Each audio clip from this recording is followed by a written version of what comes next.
যদি 1000 রিঙ্গিতে একজন কর্মী ভাড়া করে, মিনিং 17 থেকে 18,000 টাকা পার মান্থ। আমার দেশে একজন গার্মেন্টস শ্রমিক, তিনি কেবল শুরু করেছেন কাজ, তিনি 10 থেকে 12,000 টাকা নিয়ে যেতে পারেন টেক অ্যাওয়ে হোম। আর 4-5 বছর যারা চাকরি করেছেন শ্রমিক, তাদের বেতন অলরেডি 15 থেকে 16,000 টাকা। মিনিং যে আগামী 4 থেকে 5 বছরের মধ্যে এই আনস্কিল লেবারের আমার মনে হয় বাইরে যাওয়ার প্রয়োজন হবে না, এবং বাইরে থেকে সম্ভবত আমাদেরকে আনস্কিল লেবার আনতে হতে পারে। আর স্কিল লেবার তো আমার বাইরে থেকে অলরেডি নিয়ে আসছে। দেশে আমার জানা মতে 7 থেকে 8 লক্ষ স্কিল লেবার, বিদেশি লেবার আমাদের দেশে কাজ করে। এবং ইতিমধ্যে তাছাড়াও আমরা দেখেছি যে এখন থেকে আফ্রিকার গরিব দেশ থেকে শত শত মানুষ আমাদের দেশে আসছে কর্মসংস্থানের জন্য। যে আমরা যে গল্প শুনতাম 20 বছর আগে, সেই গল্পের অবতারণা করছে এখন আফ্রিকানরা আমার দেশে এসে। সে গল্পটা কি ছিল?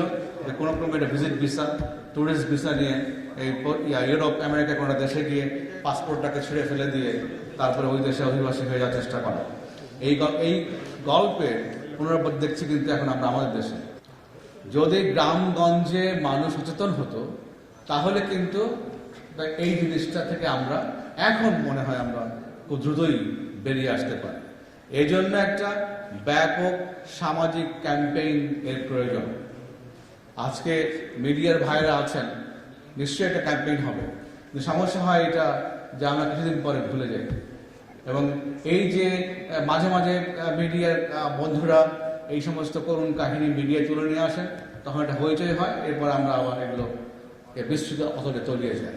কিন্তু আসলে এটাকে একটা কনসার্টেড এফোর্ট দিয়ে আমাদেরকে এই সবাইকে সচেতন করতে হবে। দক্ষিণ আফ্রিকা আমি কেন যাব?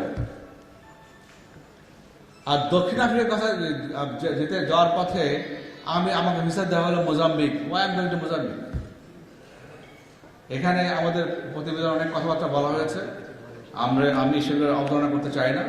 আমি মনে করি আমরা যেখানে আছি সেখান থেকে অবশ্যই দেশের ইজ্জতের কথা ভাবতে হবে, দেশের মানুষের কথা ভাবতে হবে। এবং এই সাধারণ মানুষ যারা খেতে চায়, যারা সৎ জীবনযাপন করতে চায়, তাদের প্রত্যেক ভাই বোনের পাশে দাঁড়াতে হবে। 7 লক্ষ টাকা দিয়ে কেন আমাকে যেতে হবে বিদেশে? আমি তো মনে করি আমার এই ভাই 2 লক্ষ টাকা দিয়ে একটা টং ঘর দিলে সে মাসে 20 থেকে 25 টাকা আয় করতে পারে। বাংলাদেশের ইকোনমি এত স্ট্রং। আচ্ছা, রিক্সাওয়ালার আয় 10 থেকে 1000 থেকে 1200 টাকা।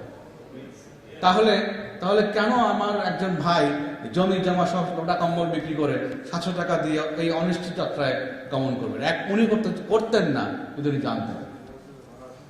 এখন জানানোর দায়িত্বটা আমাদের অবশ্যই দায়িত্ব নিতে হবে। আমরা কিন্তু র্যাফোর্সের পক্ষ থেকে এই চাইলে কিন্তু আমরা এই TV spot, documentary, postering, leaflet করে কিন্তু আমরা সারা দেশে এই ব্যাপারে ট্যাকেল করতে পারি। কিন্তু আমি মনে করি যে মাননীয় প্রবাসী কল্যাণ মন্ত্রী মহোদয় আছেন, তারা যদি একটা উদ্যোগ নেন তাহলে বোধহয় সম্ভবত অনেক প্রশ্ন করতে পারি, তো ভাই তোমাদের কাজ না, তোমরা কেন করছো?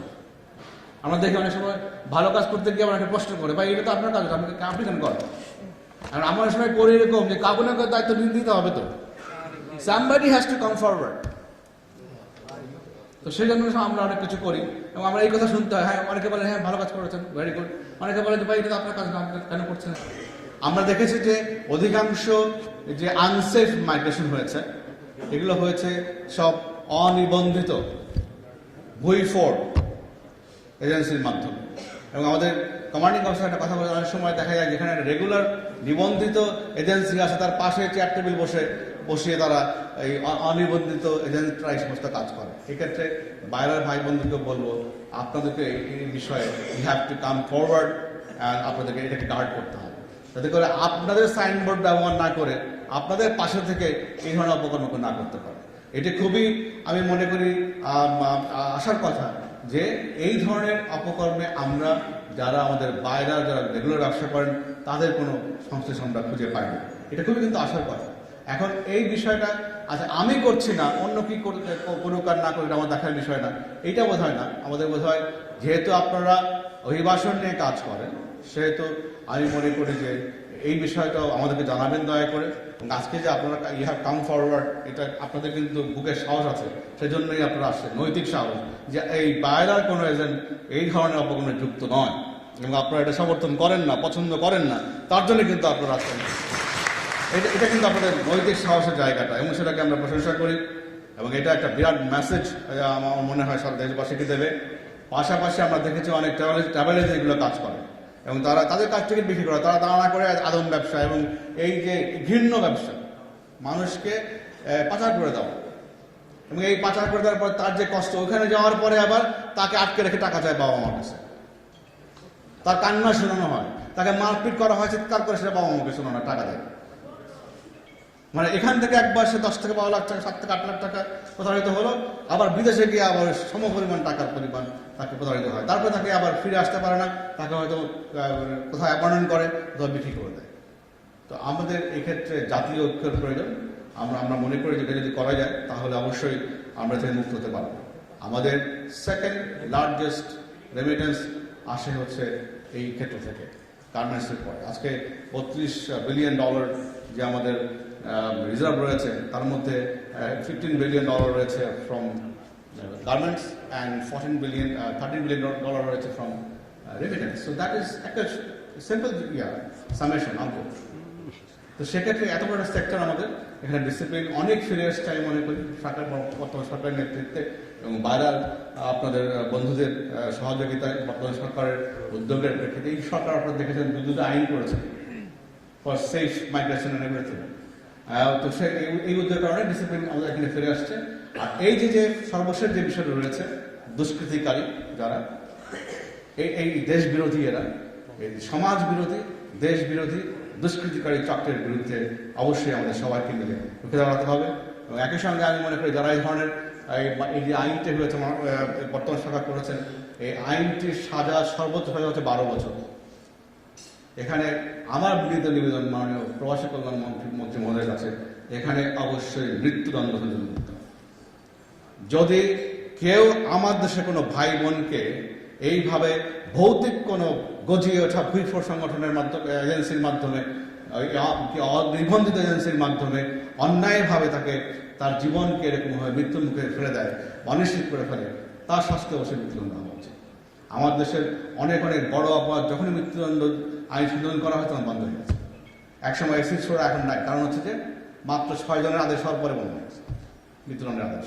আমি জানি না এখানে সালমা বাচ্চা বলতে পারবেন, সেগুলো আমি সর্বশেষ মনিটরিং করি না, আমার কাছে নাই। এই 6 জনের আদৌ আজ পর্যন্ত ফাঁসি হয়েছে কিনা আমার জানা মতে 6 জনের মৃত্যুদণ্ডের আদেশ হওয়ার পরেই বাংলাদেশ থেকে এসে চলে গেছে। এক্সিকিউশন আমাদের সময় লাগে, কারণ উচ্চ আদালতে বিশাল মামলার ব্যাকলগ। এই যে কয়েকদিন আগে কি বল মুফতি হান্নানকে ছুটিয়ে নেওয়ার চেষ্টা করা হয়েছে, এর ফাঁসি হয়ে বসে আছে বহুদিন আগে থেকে, আমরা তাকে ডেকে করতেছি। অথচ এই আমার মনে তার ফাঁসি কার্যকর করলে কিন্তু আর এই তার বিভিন্ন মামলায় দেশের এক প্রান্ত থেকে এক প্রান্তে ঘোরা দরকার নেই। কিন্তু আজ পর্যন্ত আমরা করতে পারিনি, এটা কারণ উচ্চ আদালতে হিউজ ব্যাকলগ, সেগুলো করতে পারেন না। অনেক সমস্যা আমরা অতিক্রম করে আসছি মাননীয় প্রধানমন্ত্রীর নেতৃত্বে, তার কি বলে বিজ্ঞতার কারণে, রাষ্ট্রনায়কোচিত ভূমিকার কারণে আমরা মনে হয় এগুলো একসময় সমাধান হবে। কিন্তু আমরা অবশ্যই চাইব যে যখন আমরা একটা পর্যায়ে গিয়েছি তখন সবাই মিলে সরকারের উদ্যোগগুলোকে সমর্থন করতে হবে, যাতে করে আমরা দ্রুত এ থেকে বেরিয়ে আসি। শুধুমাত্র সরকারের দায়িত্ব নয়, শুধুমাত্র জনগণের দায়িত্ব নয়, আমাদের সবাই সম্মিলিত প্রচেষ্টার মাধ্যমে করতে হবে।